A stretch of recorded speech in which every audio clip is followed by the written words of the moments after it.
Thursday night this week, the 17th at 7 p.m., the DU football show, and a lot of our regular contributors to the show, Ray, Alan, not Alan. Well, one Alan, Brody, will be there. Everybody's hanging out, Geckel, the whole nine. We're going to one of our other regular contributors to the Facebook page, Stephen Walsh's Trivia Night. He started during the pandemic an online trivia business, and he's been doing actually really fucking well. He is Irish, and Guinness has reached out, and they've done a trivia series with him at the brewery, and he is doing a World Cup Trivia Night and fan party at the Guinness Brewery on Thursday, the 17th of November, 7 p.m., and we're all putting in a team. We actually have so many signups so far, we're probably going to have 3 teams at this point, which is going to be pretty fucking cool. So if you want to join us at the Guinness Open Gate Brewery, which is at 5001 Washington Boulevard. That's Route 1 for anybody close to home here that knows what we're talking about, in Halethorpe or Lansdowne or Elkridge, whichever mailing address comes up, Maryland. And the zip code is 21227 if you need to put that into your map app of choice. It's going to be a blast. Dress up. Bring your chants for players. Bring your chants for your country. Sing your national anthems. Do what you got to do. It's going to be a super fun time, I imagine. Sam, you'll be there. I'll be there. Everybody's going to have just the most wonderful time reliving World Cup moments from the past and getting prepared for this World Cup coming up. Hello, this is David Geckel from Baltimore, Maryland, and I'm a Leeds United fan. And we're back, bitches, and we're never fucking leaving. Not when you're listening to the DU Football Show. Nice. I suck. Not when you give up 3 1-goal leads 3 fucking times. Well, you stole in there right at the end, just like Tottenham did. Just lost my bet because you lost the lead 3 fucking times. Yeah, seriously, how it goes. You deserve to go down. Let's start the show. Born in the land of Bowie, Maryland. Bred to be a fan of fucking Everton. Punch you in the eye and drink your rye. Sam Houston. Sam Houston? Arsenal fans have another Sam. Right day, the fucking Gooner Graham. Smells of a lord. Looks great in shorts. Sam Graham, hey. Sam Graham. Fucking United!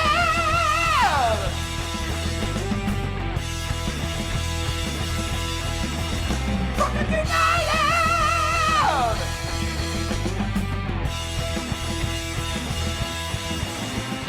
Gonna be experiencing the old Chicago handshake tonight. Hello and welcome to the DU Football Show, a completely biased recap of the English Premier League as told by 2 common American schmucks.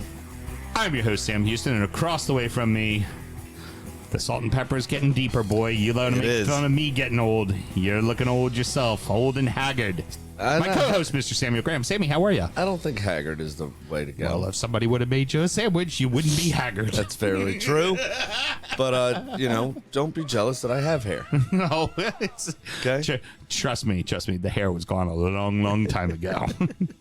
I was still a younger man, no? When I had hair. Something like that. I was my 20s when I said, fuck you, I'm going bald. I mean, you've always been older than me, so. Well, By a lot. But the beauty is you'll eventually turn 40. You'll eventually turn 50. Yeah, but by then you'll probably be dead. By 50, definitely. Not wrong. We're recording oh my God, I almost called Studio H. We're recording at the DU Public House just outside the nation's capital. You can check us out on all podcast platforms. Be sure to rate, subscribe, review, and share with a footballing friend. Don't worry, Sam, I got you. Sam, just like Manchester City, Sam's checked out already for the World Cup. Precisely. And should you want to chat with us, there is many ways that you can. Sam, while our producer looks disappointingly at me for fucking up the intro and fucking up the call to action, please tell everybody where they can get in touch. Easily. I'll bring it home for us. It's at DU Football Show on all the social medias and dufootballshow@gmail.com to get in touch via email. I also got the DU Drip Shack, of course. You can come across all of your footballing sportswear that you need, as well as our Patreon, which I'm sure we'll come on to at some point. And yeah, You've already came onto it, so just go ahead and say it. Patreon.com/DU Football Show to get all our extra content. Like a good little whore that you are. That's it. Well done. Let's put my leg out there like I'm hailing a taxi in New York City. Sam and myself both work in the wine and spirit industry and both have a deep, passionate love for all things distilled spirits. So as the red-blooded Americans we are, without to have a drink in our hand throughout this show and every single show, Mr. Graham, what are we drinking today? This is Nelson's Greenbrier Tennessee whiskey. Handmade sour mash, 91 proof, which is an odd choice instead of the kind of nice even 90. Well, maybe they like 91. Okay. When our great-great-grandfather, Charles Nelson, announced Nelson's Greenbrier Tennessee whiskey to the public in 1860, he could have never imagined how popular his creation would become, or that his process would set the standard by which all future Tennessee whiskeys were judged. With our revival of Nelson's Greenbrier Tennessee whiskey, we've painstakingly recreated the family recipe, the finest ingredients filtered through a mellowing bed of sugar maple charcoal, and aged a minimum of 2 years in new charred oak barrels. We believe it's time the 21st century got to know the original Tennessee whiskey, and we hope you'll agree it was worth the wait. Welcome back. I think it's delicious. Yeah. I think it's, well, my honest opinion is 10 times better than Jack Daniels. It's not as charcoal mellow, Yeah. like kind of sticky sweet than Jack. But yeah, it's very fucking drinkable and also got decent body for being 2 years old. Like normally these whiskeys are very woody at this age, and It's got a good mouthfeel. It's a good glass of whiskey. Really enjoyed. How much does run you? I'm not really even sure. The only time I've ever experienced this brand was a single barrel, one of our stores that we call on. Yeah. Right, and then they're also known for Bell Mead as well. But pricing, I think this one ran me like 35. Yeah, Not so terrible at all. 30 to 35, so not bad at all, especially in the quote craft world. That's an exceptional price. It's a great little everyday drinker. Yeah, I very much like it over the cube. It's nice and easy to drink, and yeah, pretty fucking good. Over the cube? Over a big cube. Well, you just come back from Chicago, you think you're a real big jet setting fucking cool guy over there? Why? Oh, yeah, when yes, you put I it am. over the cube, well, you don't even know. Yeah, it's how we roll, Just remember to drink responsibly, please. I did have 3 Chicago dogs and 2 Italian beefs. And the Italian beef place I went to was Johnny's, which is kind of like the locals, not, doing the normal. Why am I forgetting the name of it? It starts with a P. We have it all the time when we're in Chicago, Mel. Pastrami? No. Pascal's, No, Pasqualami. I don't remember. I'm forgetting, but it Is it the name of a sandwich, the name of a meat, or the name of a name place? of the store, name of the place. Oh. And it starts with a looking P. it up. And we get it whenever we It's go embarrassing visit. that we're both forgetting this. I know. But anyways, the Johnny's, I had Johnny's and then immediately did the bit I love to do, and I did it on speaker so my fellow coworker could hear me do it. Called her on the phone and went, Mel, I'm sorry it's over. I have had Johnny's Italian beef. I am staying here, and I'm going to start a life with Johnny's, and our marriage is absolved. That is it. And she goes, that sounds great. Appreciate it, really. I believe it's Ray. Portillo's. I believe it's Ray that said, anything is better than Jack. And can you repeat what it's called? Nelson's Greenbrier. This is my segment. Yes, it is. Nelson's Greenbrier Tennessee whiskey. Well, if you knew what you were doing, you would hold the bottle back up again for everybody to see on the Why don't camera. you hold it steady then?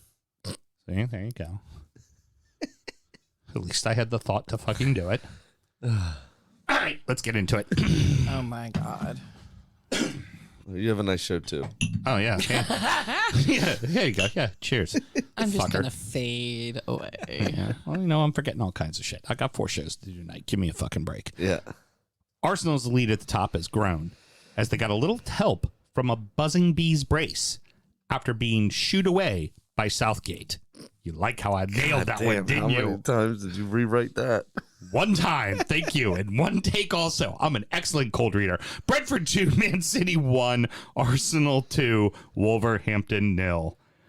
Bees stun City at home. I mean, it was a great performance. It was full of invention and resiliency from Brentford. They barely had over a quarter of the ball, just in general. But they outshot City on target, and they defended well enough that 29 of City's shots, only 6 of them found their way on target. There was no way through. No. There was no way through. They were getting blocks in. They were getting interceptions. They were forcing City into uncomfortable positions where they just blazed over. Mm-hmm. It was pretty good stuff from Brentford. And then you had Ivan Toney with a chip on his shoulder. Yeah. Which is a bad thing to have. You don't think I'm good enough for the world squad? Fuck you. Got ya. Yeah. What do you think of this, Garrett? It was great. The first of which was a pretty decent finish. The second of which I love, that looping header that just had Ederson scrambling back to try to get, and he couldn't. But I think part of it was the kind of killer instinct that City normally play with. Their players looked like they were wrapped in bubble wrap. Yeah, really. I mean, they had a ton of the ball, but they weren't exactly at their free-flowing best.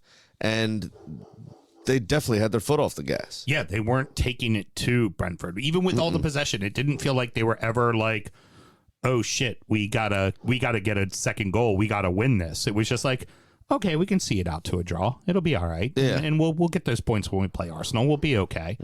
The problem is now you need all 6 points. Right. Now you need all fucking 6 if you want to pass up Arsenal. And that's... Could it happen? Sure, but that doesn't mean there's not another one of these in your fucking pocket too now. Well, exactly. But I mean, they still have to play Liverpool a second time, which can go either way. Yep. I mean, playing us, we played them very well back in the spring, and we're definitely better than we were. Yeah. You know, they needed a last gap winner from, was it Rodri that scored back in March or whatever it was, April, something around there. And they've looked kind of stop-starty occasionally this season. I mean, you think about the first game they lost, obviously, against Liverpool, this game, and then the 3-3 draw with Newcastle. I mean, this City team seems to have more vulnerabilities than ones previously. Now, they're still very fucking good, and their best defense is their offense still. Of course. But they look more vulnerable than they have in years past. Yeah. And Arsenal are better than they were. So I'm not saying we're going to beat them because we're known to fuck up at the back as well and have a spaz attack. Right. But I think if you look at the last 5-6 seasons, I think we're best equipped to try to deal with them now. I would agree. Than we have at any one point in the last 5 years. I would very much agree with that. Couple that with coming back from the World Cup, and this is true for us too. Who comes back fit, healthy, not exhausted? You know, if some of that team goes too far in the tournament, they may need 3 weeks off. Oh, you got you've got a Belgian on that team, probably going to go far. Got some Spaniards on that team, probably going to go far. You've got Portuguese players on that team, A couple English. Yep. Like you've got a team of it's not like it's all smaller African nations that all these guys go. Like they're gonna be deep. Brazilians, yeah. They're going to be deep. And then you also add into that Holland being unable to do it on his own.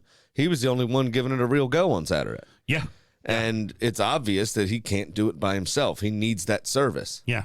Yeah. So I was a little surprised not to see, say, like guys like Riyad Mahrez or Jack Grealish in there, starting simply because they don't have World Cup. Well, Grealish did make the squad, didn't he? Yes, he did. Yeah. So the funniest meme was he ain't gonna fucking play. I was gonna say, pull up the meme. The funniest meme was Southgate talking to him in his England kid. He said the only reason you're here is because Almiron's not English,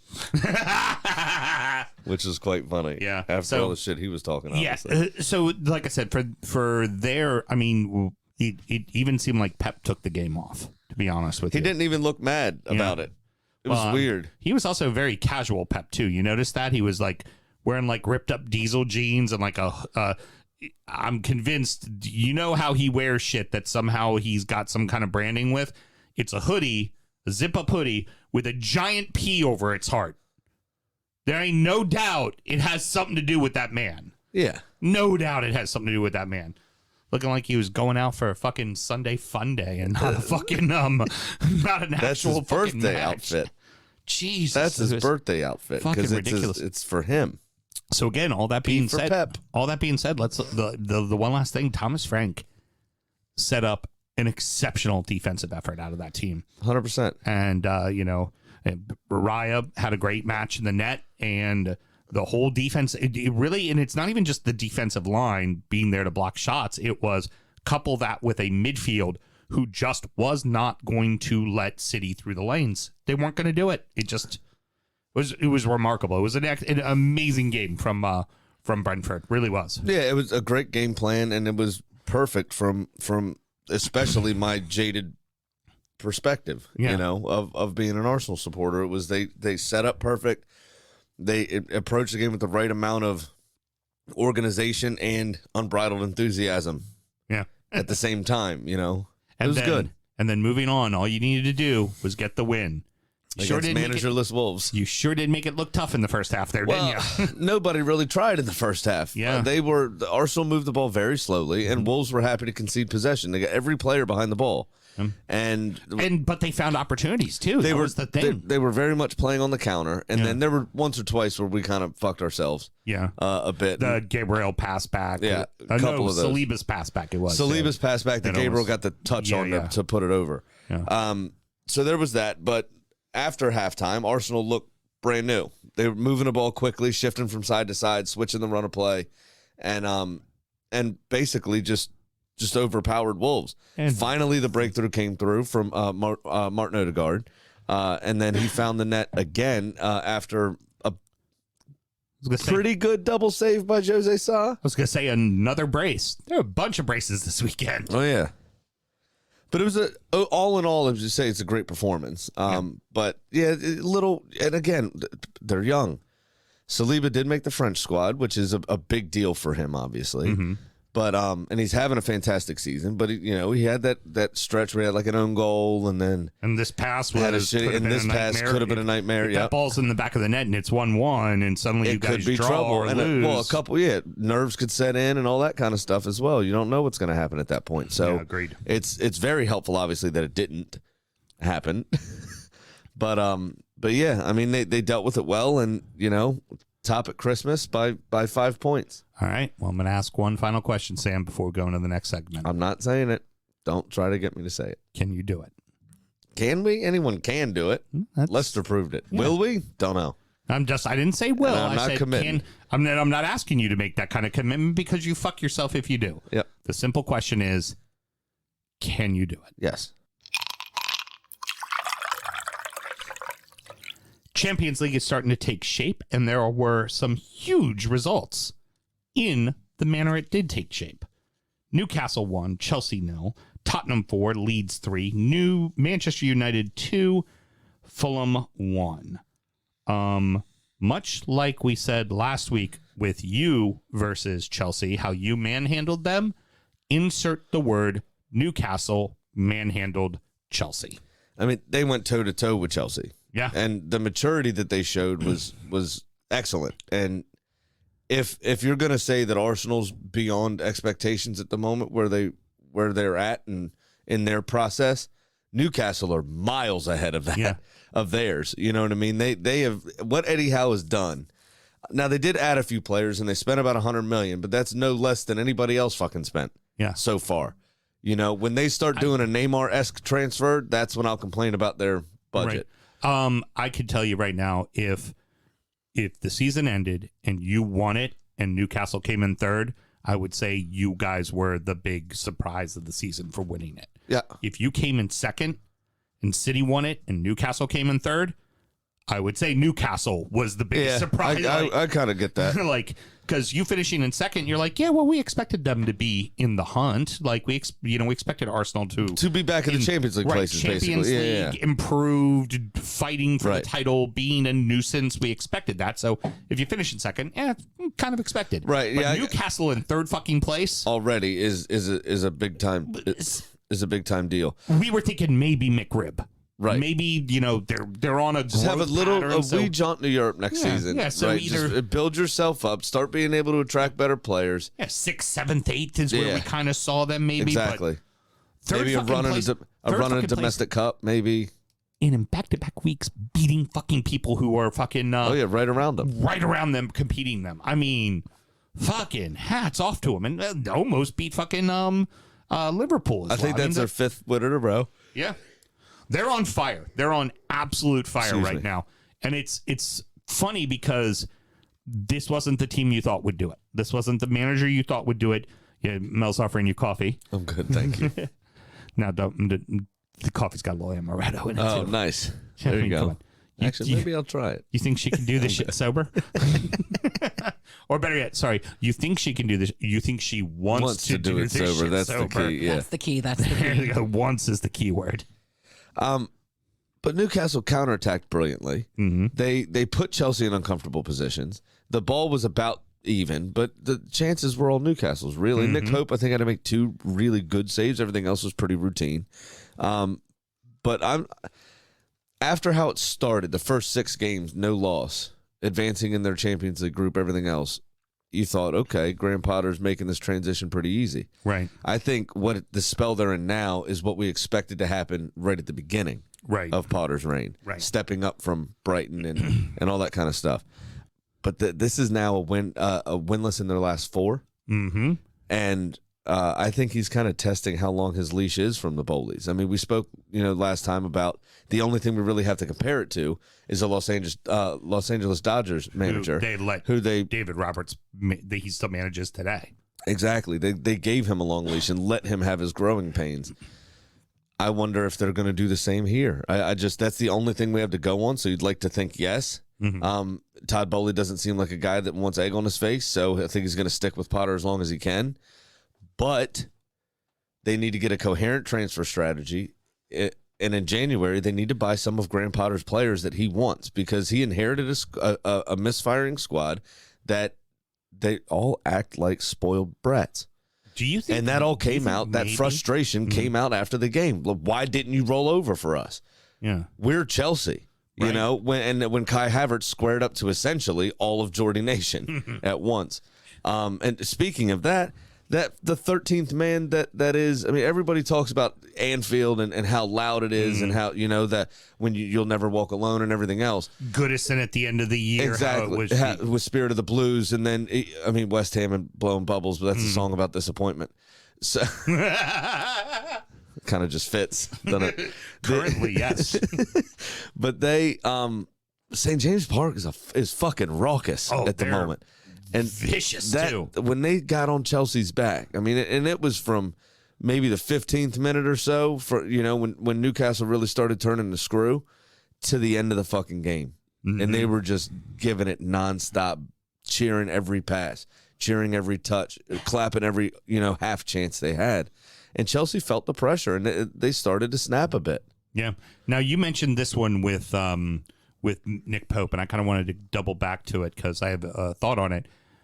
You often say that, there's keepers who play on lower competition teams, like Pope played for Burnley and had to constantly make saves. And at some point the dam breaks, and they're a great keeper, but how good are they when they're just asked to make 2? Right.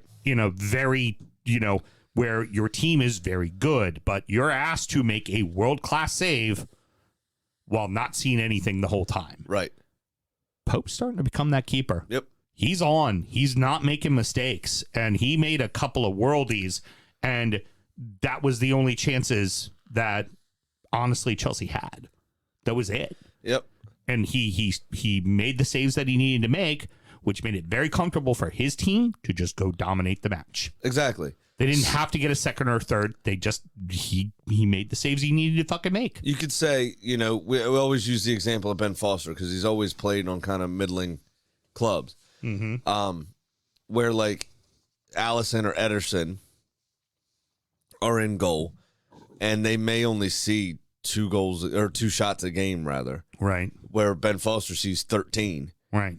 It's almost easier to be Ben Foster because you're constantly switched on, right? You can't let yourself drop. I don't as a former keeper, I don't disagree with that. When you're seeing a lot of shots, you're honed in. Right. When you're Ederson or Allison, you're like Little League, collecting rocks in your underwear, picking dandelions for most of the game, and then asked to come up with something fucking amazing. And those guys are able to do it. We never really got the chance to see Ben Foster do that. You know what I mean? And that's why I think he never really established himself as England's number 1, just personally in his career. Right. But it just shows the mental side of goalkeeping is so much more important than the actual goalkeeping itself for the most part. Because if you're on a good team, you could go 70 minutes without even a pass back from your defense. Yeah, exactly. The only kicks you're taking are goal kicks. That's it. And you're not getting touches. And it's like, sometimes you're not even taking goal kicks. Sometimes it's, just nothing. right. Just back there watching the gameplay. Exactly. So it's a testament to those guys that can do that. And you're absolutely right. Nick Pope looks like he's settling in to be that guy. Yeah, he's I just becoming wish that his keeper. distribution was better. And that's what's going to keep him out of the England lineup. Right. That's the why, actual lineup. That's why he's number 2 or number 3. Number 3, because Ramsdale's distribution's almost as good as Pickford's. Yeah. And Pickford's distribution is why he's number 1. It's why he's number 1, exactly. Absolutely why he's number 1. Right. That and other than, obviously, we'll get to this week where he definitely made a major gaffe. He's been pretty fucking rock steady as well and has done a decent job of, since the end of last year and certainly the start of this year, of proving why he's number 1. I heard a couple guys say, like, yep, good. I'm glad he did that. Get it out of your system. Just get it out of your system. Don't do that at the World Cup. Get it out now. How very English of them. Leeds blow the lead 3 times. Yep. As the roller coaster that is Jesse Marsh's Leeds fucking continues. And now he's painting himself a lot like an American Antonio Conte. Mm-hmm. He's a very intense man, but he likes the limelight a bit more than Conte does. Mm-hmm. But he's dramatic as fuck. Have you noticed that? Oh yeah. I believe the quote was in the post match. This result makes me wanna. It feels like my heart got ripped out of my chest. Right. It's like, okay, It's one game. yeah, It's one against game. somebody that's better than you. It's one game in the Prem. This should mean So nothing. But great start for Leeds. Crescencio Somerville's starting again, scoring again. It's 4-4 for him, which is awesome. Somehow Tottenham equalized. I think it should have been a foul on Meslier, though. What do you think? I tend to agree. Yeah. Yeah, I would agree with that. Kane did have a good finish. I mean, he had to sort his feet out well. The touch had to be perfect, and it was a good finish. Mm-hmm. But I definitely think Meslier got taken out of the play and obstructed from getting to the ball. Ben Davies equalized again. Oh, sorry, Rodrigo scored then, but then Ben Davies equalized again for Spurs. A vicious fucking strike. Not sure how Meslier didn't hold on to it, though. Yeah. I mean, it hit him in the hands. He's prone to Unless it took a deflection all the way through. Yeah. I didn't really notice that, though. No, I didn't notice that either. He's prone to making mistakes, though. He's a very talented. That's why he's not in the French squad. Yeah, he's a very talented young keeper that is prone to making some big. You know gaffes. who's in the French squad ahead of him? Who? Areola, the backup at West Ham. Oh, at West Ham. That's right. And, Alphonse Areola, and Meslier is not even in the squad. I think that's kind of hard done. I also do wonder how much longer Fabianski has at West Ham with Areola right behind him. The way that they're kind of conceding goals, even though it's not necessarily on him because he's playing pretty well. He's the only reason they're staying in games, in my opinion. And But- Smokey's rant the other day is bullshit. Okay, but I could see. Fabianski's a good goalkeeper. I do not disagree, and trust me, my fantasy team, considering I don't have a fucking backup, I would very much like him to stay in the net, or then I'll have to be making a trade for a shitty keeper and give up something good for it. But anywho, that He did miss out on the Poland squad, though. he did now, Yep. but old Walt made it. Old Walt, Old steady Eddie. Gonna be smoking a cigarette back between the pipes. It's gonna be fucking brilliant. Packing it back in there. That's for next week's show. That's next week's show. pretty Spurs are getting healthy. They're getting healthy. They're still within striking distance of third place and in a pretty comfortable scenario. They've got time to fuck it up. Don't worry about they it. do, but it's let's face it. Over the past couple of weeks, we were like, okay, no Kolashevsky. Now no Richarlison. Oh shit! Now no Son. Like what the fuck? Like this? There's a very formidable front three where you had interchangeable parts, and you were like, shit, they're down to one guy. Like, Yeah. what the fuck are they So gonna do? Kulusevski's come back, and he's actually looked good. And this game was the one where he was able to really stretch his legs. He did get an assist in this game. Bentancur finished out the revival of Tottenham in this game, and he's added goals all of a sudden. I know. Like, where the fuck they come from? Excuse me. He's just been a very technically gifted, steady midfielder, kind of like Thiago is for Liverpool. Just very technically gifted, plays pretty simply, Doesn't try anything too audacious, but you know you're going to keep possession, and occasionally he'll make somebody look stupid. Right. Good foot skill, good touch, just excellent, steady central midfielder. Which honestly, all of a sudden, it's what you kind of need at times out of your midfielder. For sure. You need a couple of guys. You need a hard as nails defensive guy. You need a steady Eddie, and then you need one fancy guy. A flash guy. Yeah. Right.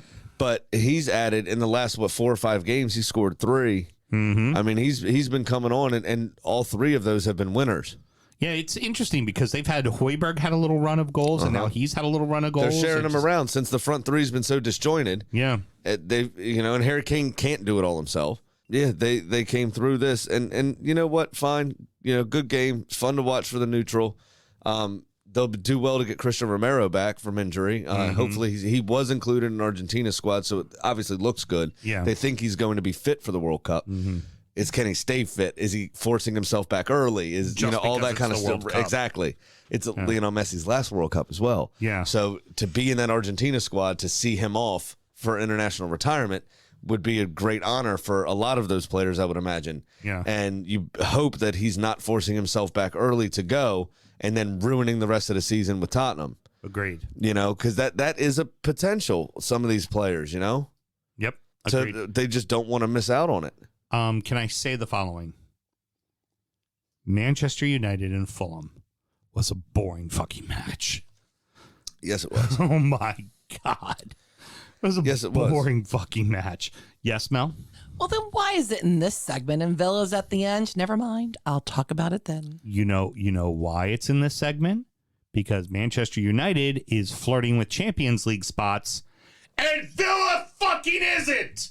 You just could have stopped at Villa fucking. It makes sense, right? I mean, trust me, I don't want to put a boring ass game in this segment, but somehow, yet again, despite all the distractions that we'll get to, fucking United finds a way to get a win on a game that, frankly, they didn't deserve. Fulham was the better side. They were, and they stood toe-to-toe with United for most of it. I think had Mitro been involved, this game was a Fulham win.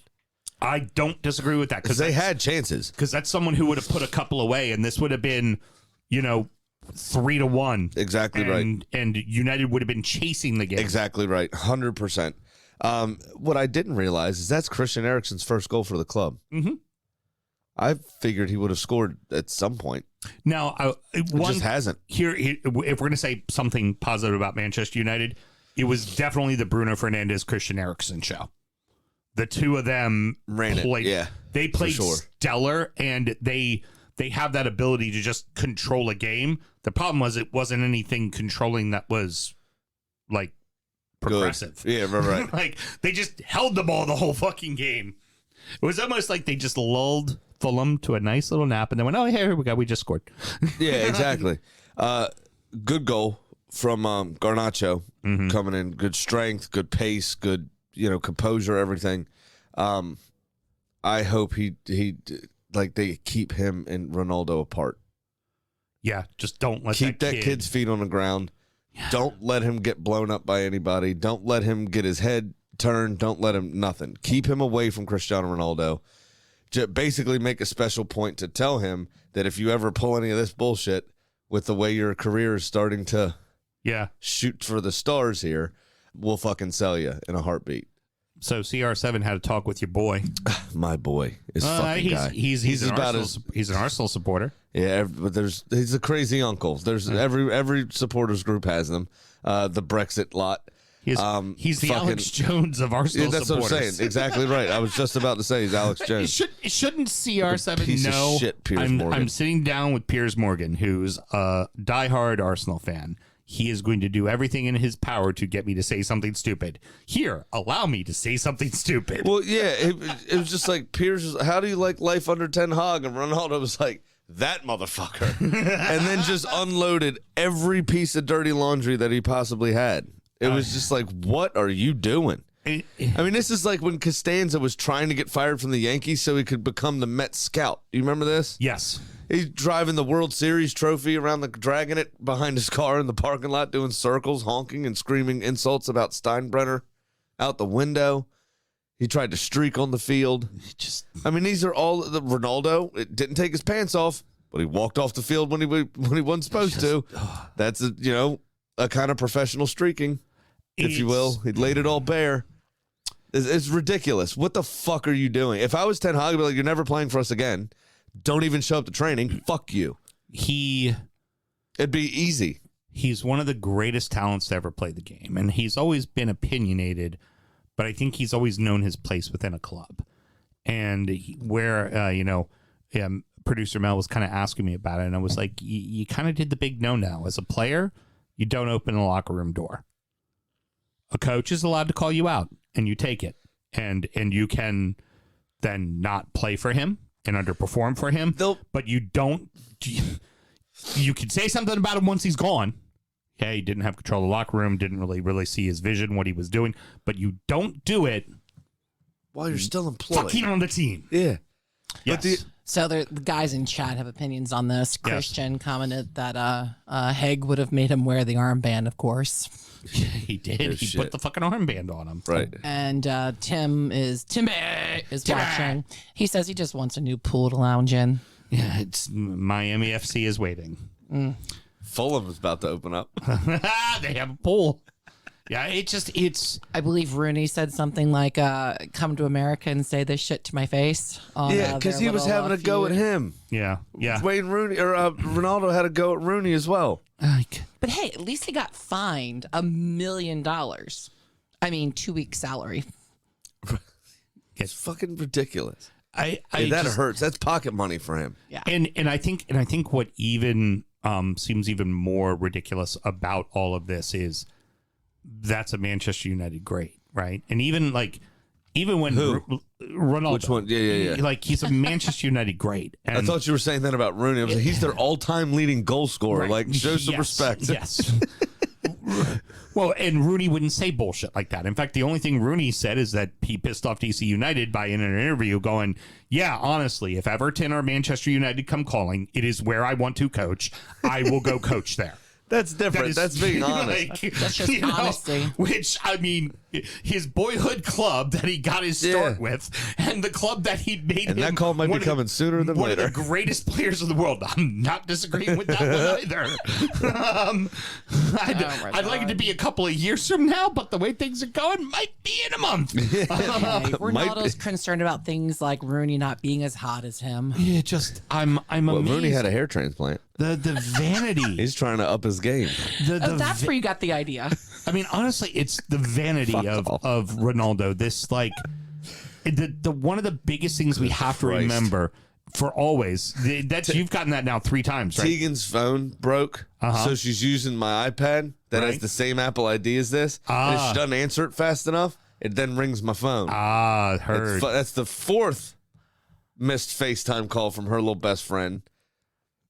Starting to annoy me. Heard. Very good. Next time it calls, I'll answer. No. You can't. That's creepy. It's going in my pocket. But it's the vanity from Ronaldo for me, and just I it's just the audacity. What are you doing? You're a legend. You don't need to say that kind of shit. You just don't need to, especially about a club that helped make that gave you your fucking start, that like made proper you the start. Superstar you are. Yeah. Like just shut the It's fuck cringe up. on so many levels. And there's ways to go out, and he's learning the way not to go out. Yes. Timmy says that Man U should hire Rooney now just to show CR7 who's in charge. You know what they should do is give Ronaldo a raise, sign him to a year extension, and then hire Rooney. Oh, now my he's God. fucking stuck. Or they could really fuck him over. Sell him to DC United. Rounding out the rest of the league, and so that happened. Liverpool 3, Southampton 1, Nottingham Forest 1, Crystal Palace 0, Leicester City 2, West Ham 0, Bournemouth 3, Everton 0, Aston Villa 2, Brighton 1. Nunez with the brace, Reds in 6th place. And welcome to the EPL 1, Mr. Nathan Jones. Yeah, so Liverpool did stutter in this game a couple of times, and I thought actually this was one of the better performances from Southampton we've seen all season. Now Liverpool are better than them, and this is going to happen. Right. You can't stop that from happening. Exactly. But I thought Bazunu was great in goal again. Made a string of very fine saves because He really honestly, it could have been 9. Yeah. He made a and I'm not even saying that to piss Kenny off. I'm being serious. I'm being dead serious. It could have been a lot worse than it was, and Bazunu did well. Now, that being said... Hey, Kenny would have been happy with a 9-1 because it wouldn't have been 9-0. Correct. That being said, it should have been 3-3. Had Bazunu kept doing what he was doing, right? Everything else played out the same. Allison made 2 world-class saves. Mm-hmm. Sans beard. Yeah, I noticed that. What's that about? I don't know. I felt like I was watching somebody new. It feels weird. I didn't know who it was. I don't like it. And You ever seen those videos where... I mean, he's a red. I don't like anything that he does. But yeah, I wasn't a fan of it. Yeah. I mean, you know those videos where like a dad plays with their kids and then they go to the bathroom and then they come out and their whole beard's gone, but it was like down to their chest, and that's the only way their kids ever seen them, and they normally cry. Yes. That's how I envisioned Rush dealing with it this weekend. HR. What the That's fuck? how I envisaged Russ deal. That's a hard 2 words to put together. Yeah, it was. Envisaged Russ dealing with that. It was just looking at the TV going, where is he? Where's Allison? Where's Allison? Where'd he go? And it also is a very funny thing to say that Allison shaved his beard off. Just a fun sentence. It is a fun sentence. Nunez with the brace, though, that's, it's good. That's you need the talismanic striker that you bought to start producing, particularly the way that the season's going for you. I would say the following about Liverpool. Champions League is not out of the question. No, I think it's the not. title is very out of the question. That's far and away. Good done. But I think, like the year that they had a really bad year where they snuck in and ended up being 3rd place a couple Or seasons ago. 4th or whatever it was. Yeah. Right, they even finished in 2nd. Everybody else fucked off and they finished in 2nd. But they weren't very good. Like, they had a shit year. And they figured out a way to fucking come back and still make Champions League. So for them, honestly, make Champions League and you're fine. That's really, it was a bad season. You're making some transition. You moved on from Mane. Like, there's things you need to improve the midfield a little bit. You'll go get some better midfielders to come play for you. Or, we need to probably start to bed in these younger central defenders and get them bedded in. This was a transition year. That's fine. Especially if you make Champions League, it doesn't fucking matter.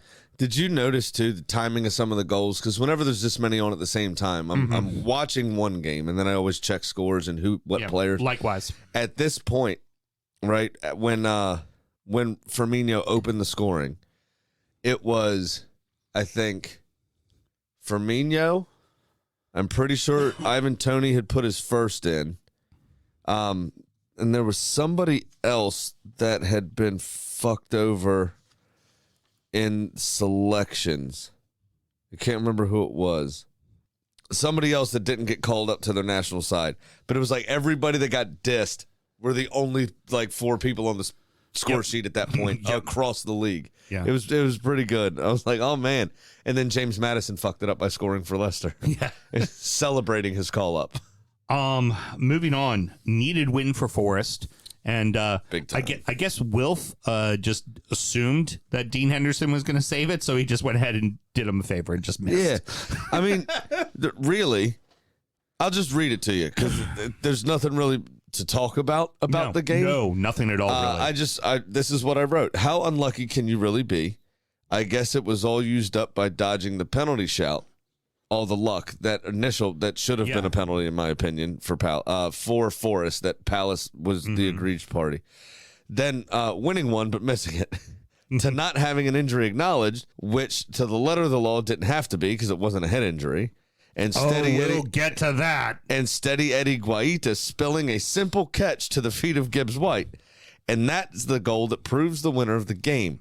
I can't get over the amount of shithousery God played on Palace, which in my mind means one thing. Brad Parker, Crystal Palace supporter, is the devil. If God's fucking with you that hard,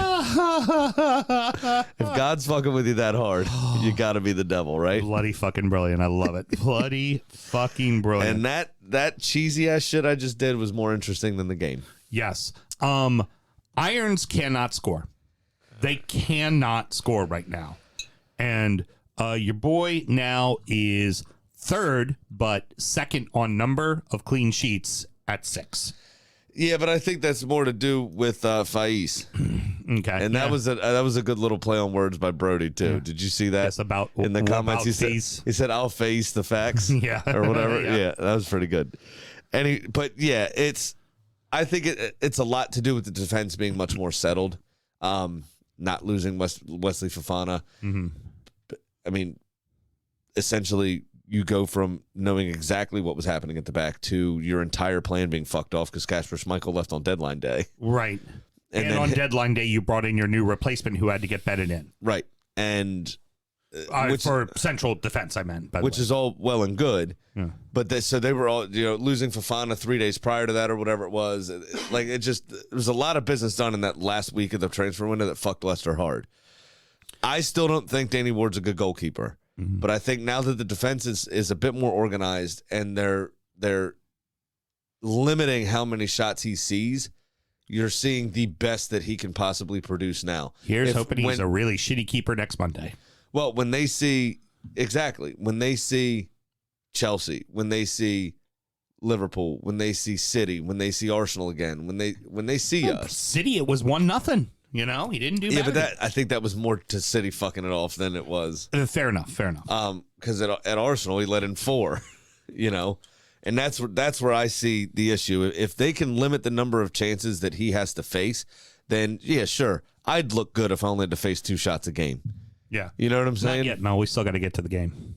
If you're just taking pictures, I don't know if you want to take video of me drinking, but that's we're getting close. We're getting close. And I was just taking pictures, and I was about to argue, why do you get to pour your own fucking shot? Maybe one of us want to pour it for you. It's poured to the legs. Oh, I would have poured it higher.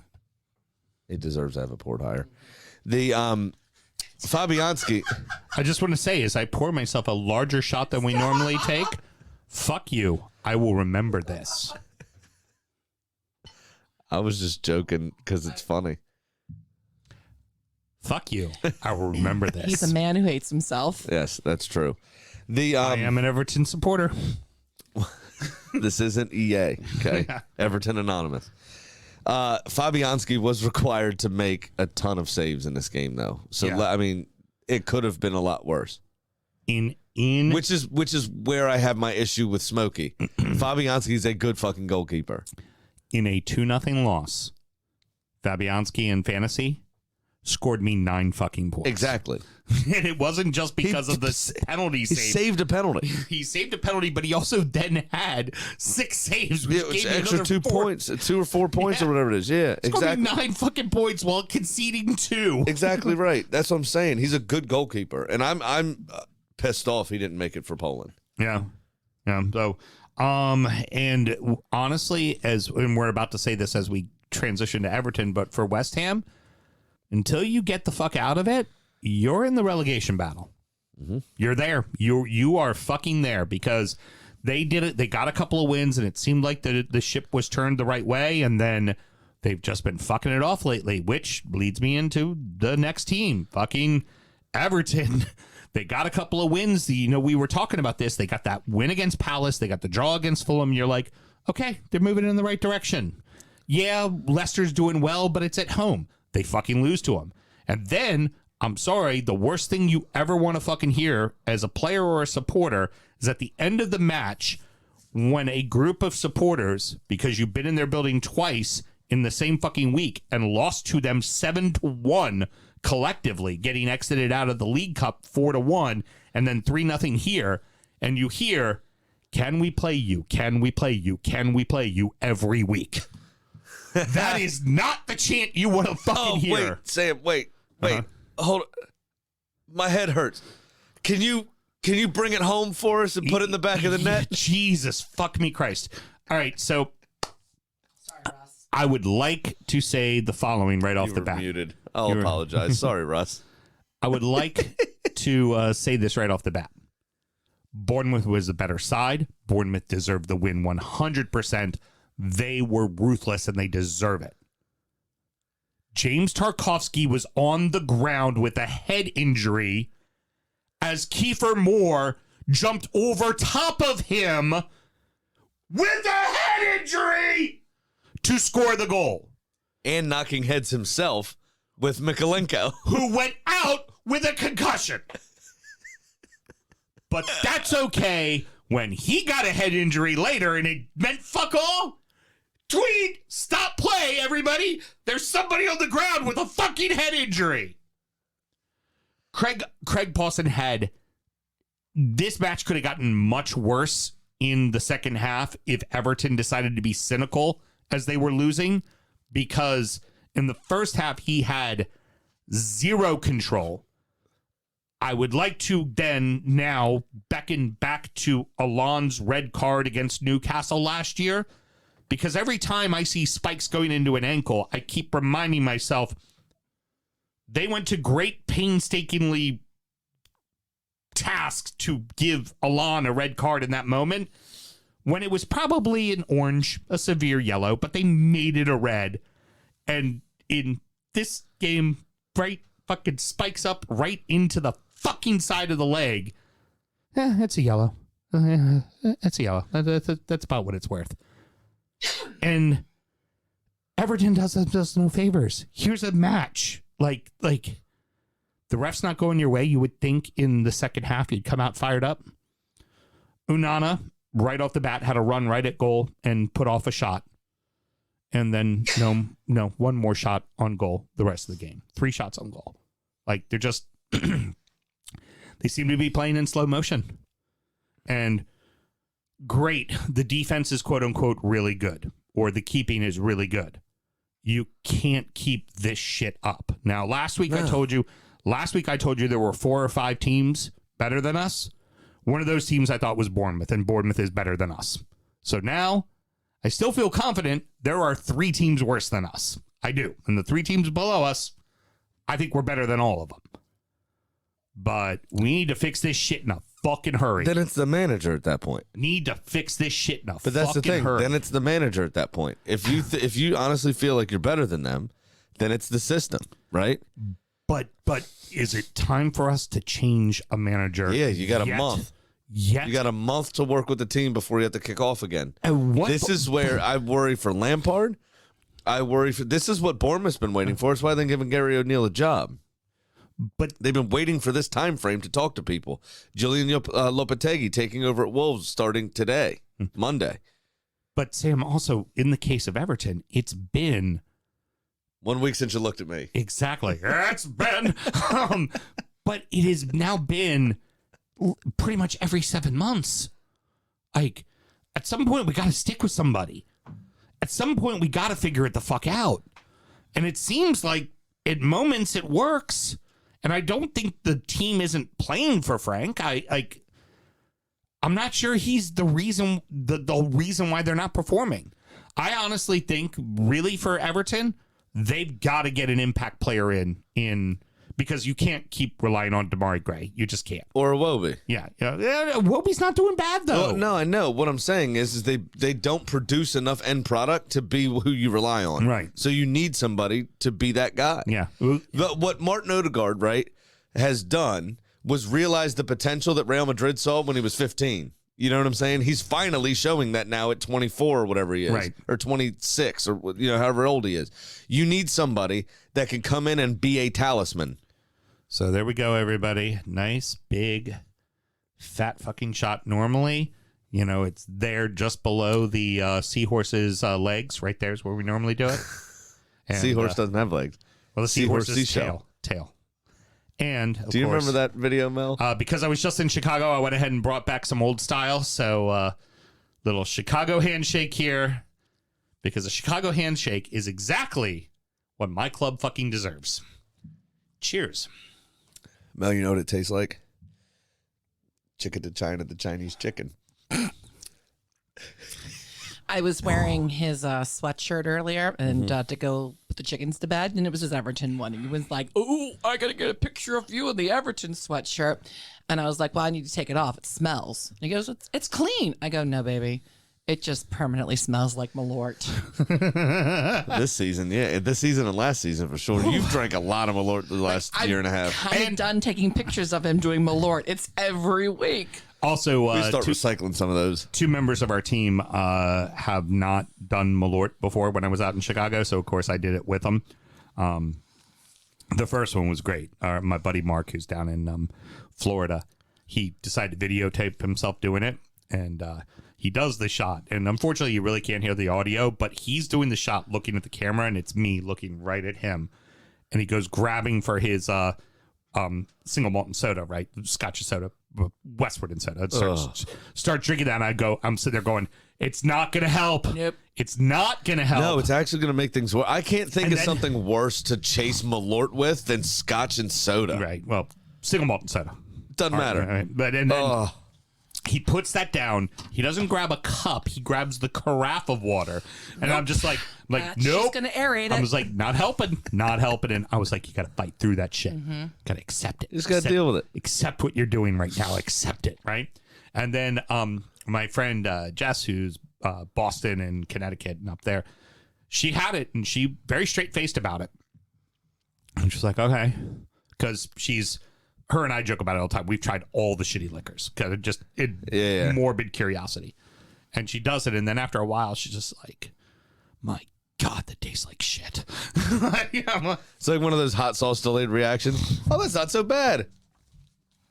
Fuck. Well, no, it wasn't even, but he wasn't even like our friends who have had Get me a teat. where they have a shot and they're like, oh, it's not that bad. And you're like, wait. And they're like, oh my God. This she just like kind of looked at me and she was like, my God, that tastes like shit. I'm like, yeah, it does, doesn't it?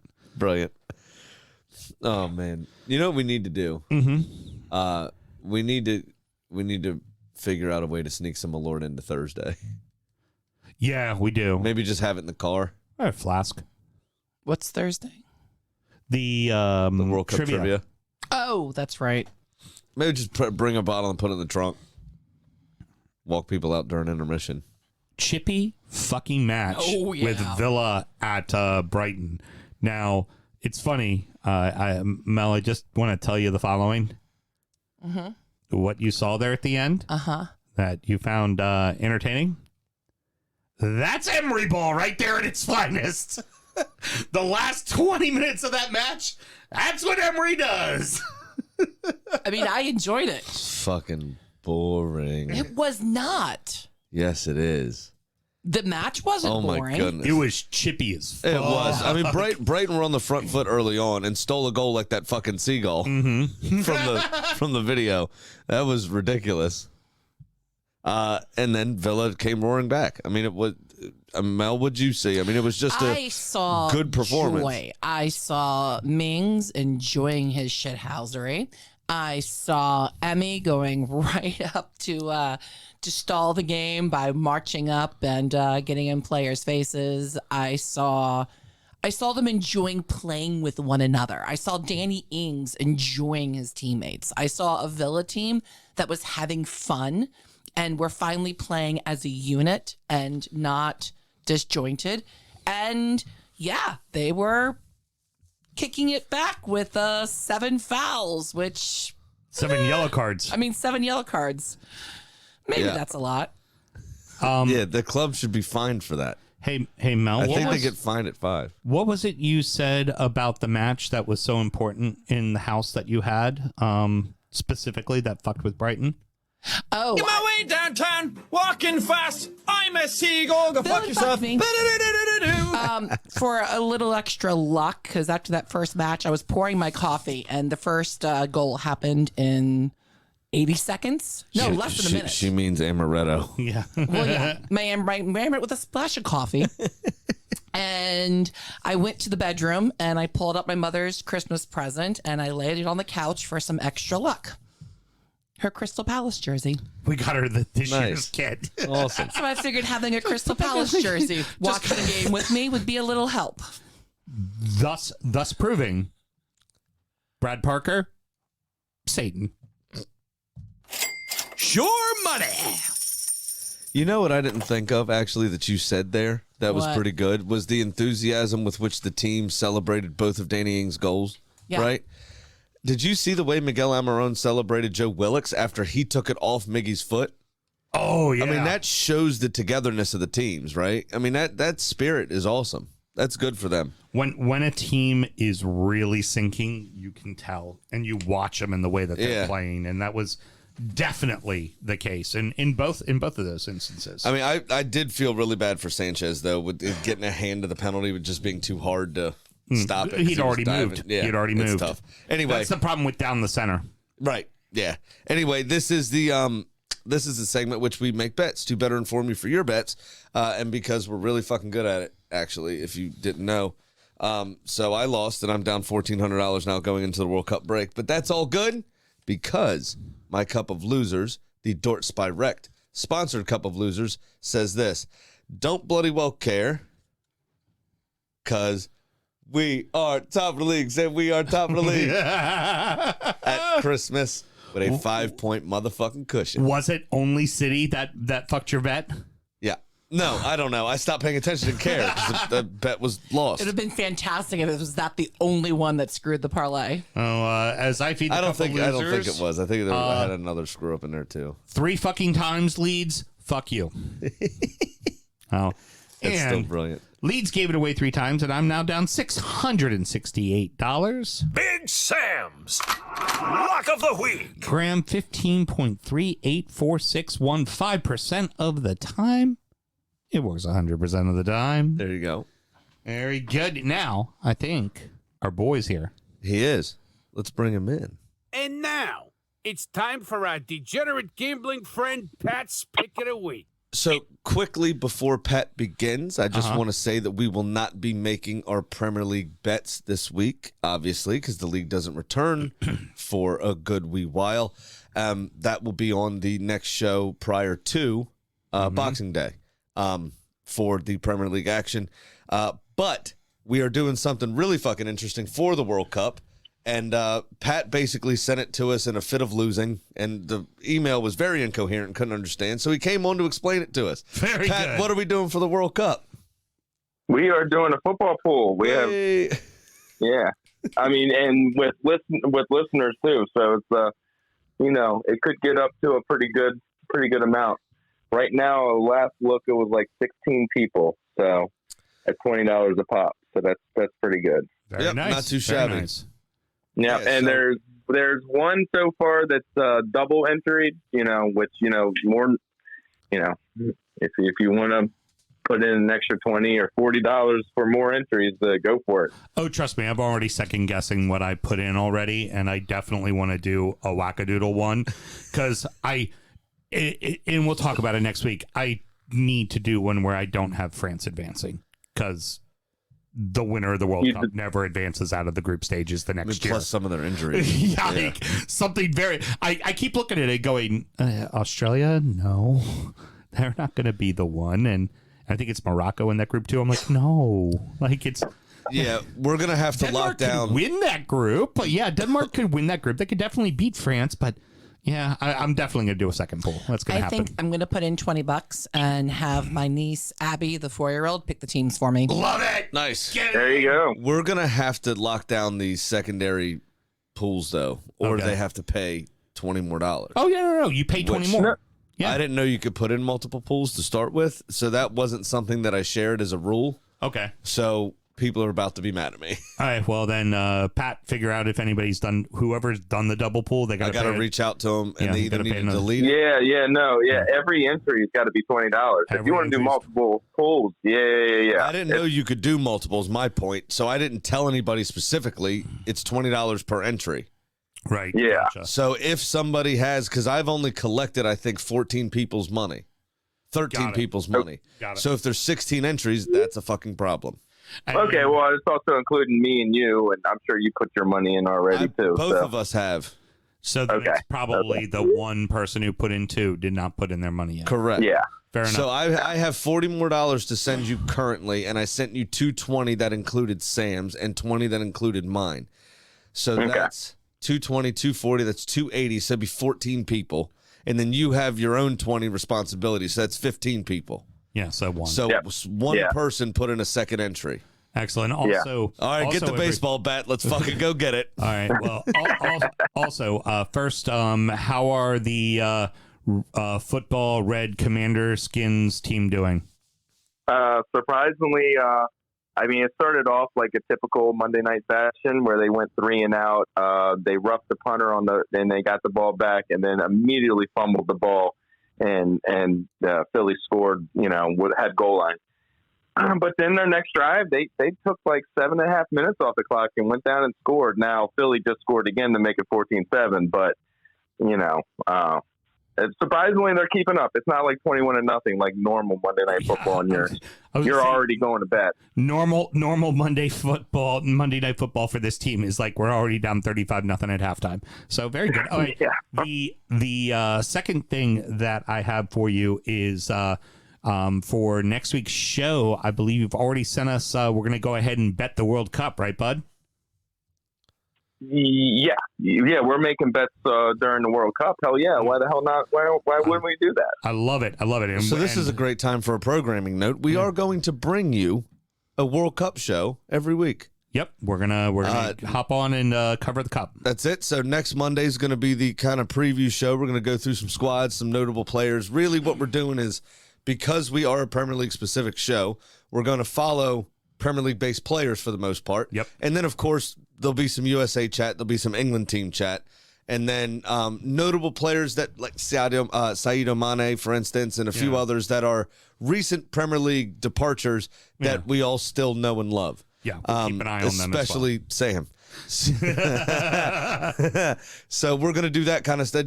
That's going to be the focus of those shows. We are going to put, Pat, by the way, didn't know if Sam told you or not, a shot of Malort on the line for our betting during the World Cup.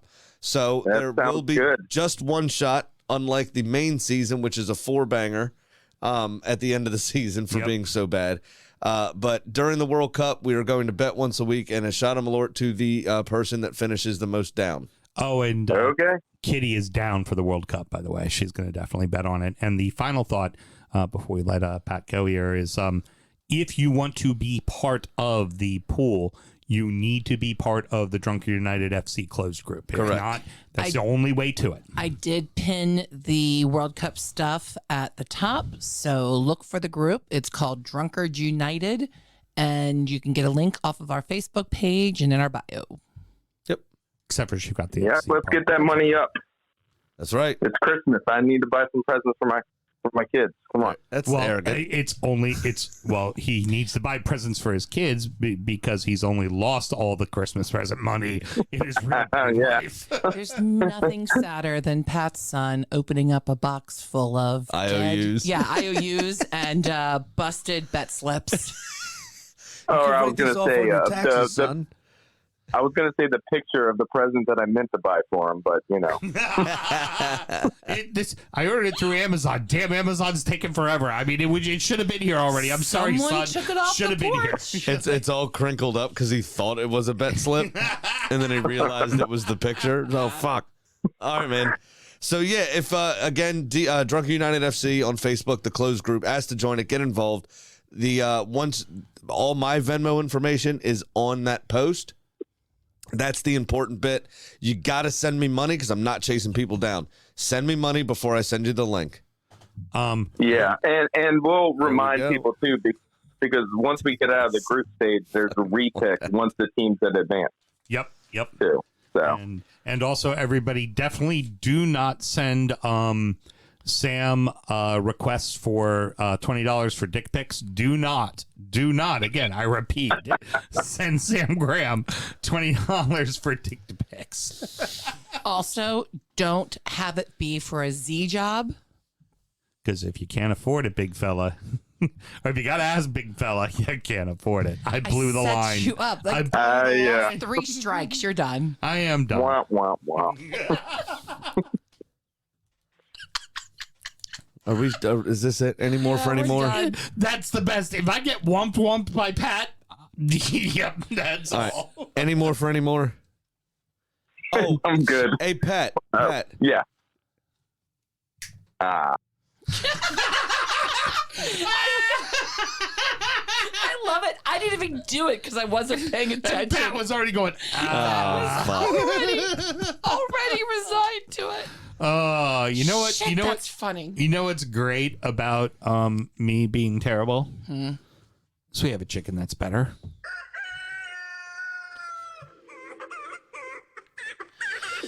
Well, Kitty got a second win in a row, and she's back to 500 and sits at 7-7. Not going to be made into fried chicken.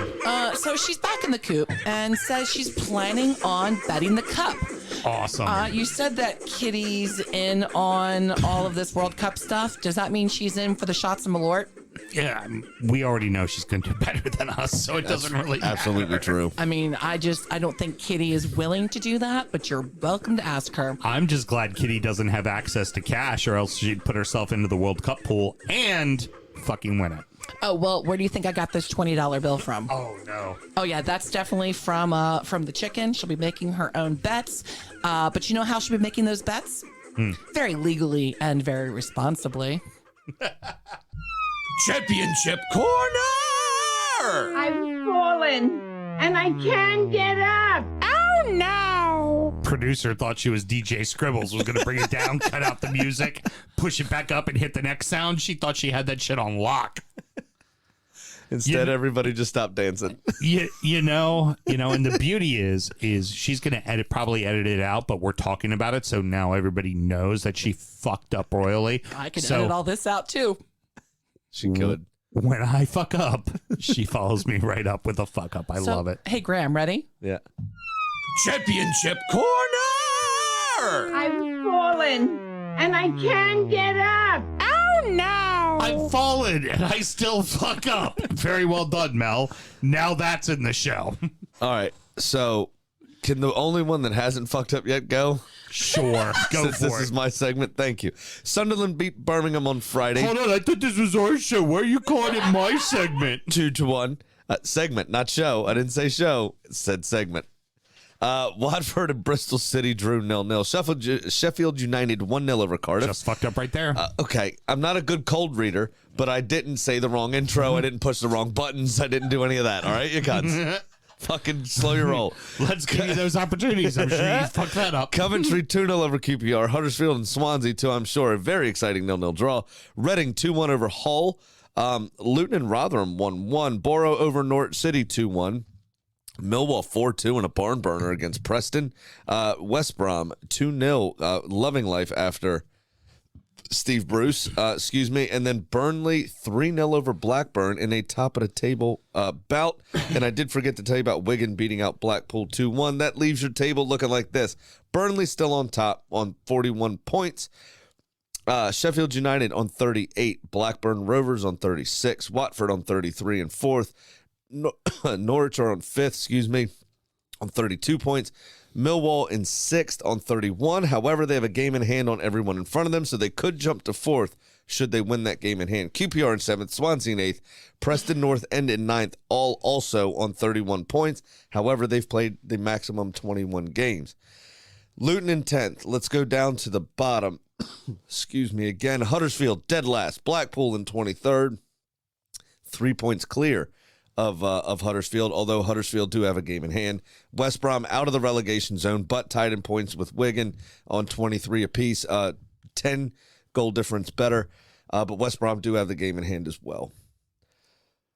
Excellent. Very, very good.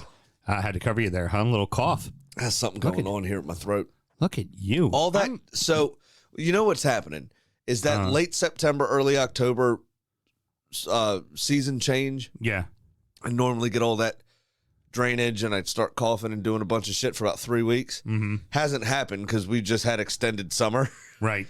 Until today. Now it's hit you. Yeah. And so now it's all hitting me at once. And I just can't clear my sinuses out. I got a ton of pressure in my ears and my throat's annoyed. It's like what we like to call pulling a Houston is what you're doing there. The constant coughing throughout the show. Yeah, it's just a fucking pain in my ass. Well, that's going to wrap it up, boys and girls. Mr. Graham, any parting words? We already told you what we were doing for the World Cup because of the betting segment there, obviously. So make sure you tune in for that stuff. That'll be a joy. Our full World Cup show will be available on Monday morning instead of Tuesday, which is going to be good. So we'll only miss one game before you get to hear the rest of what we think. Right.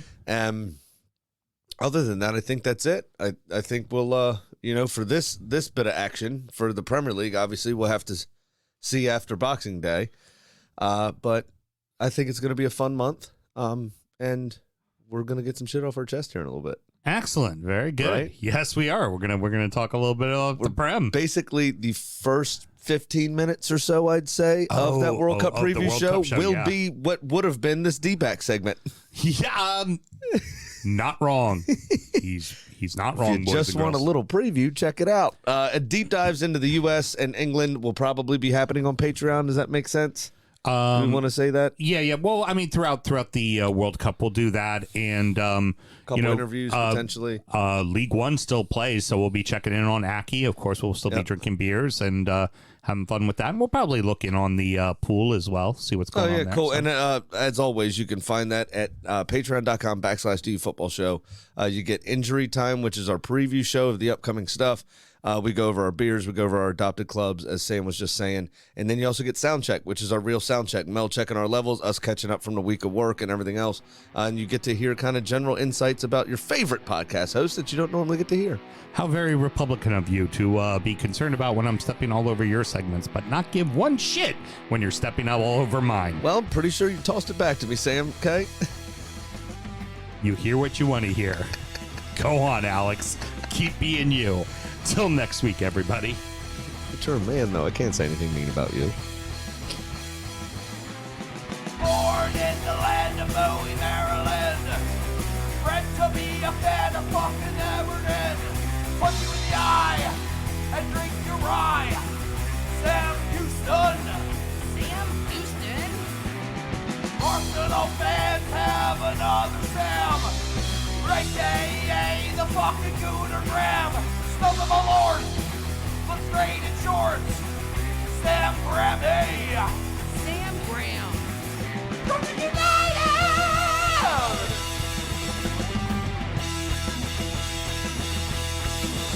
Brooklyn United!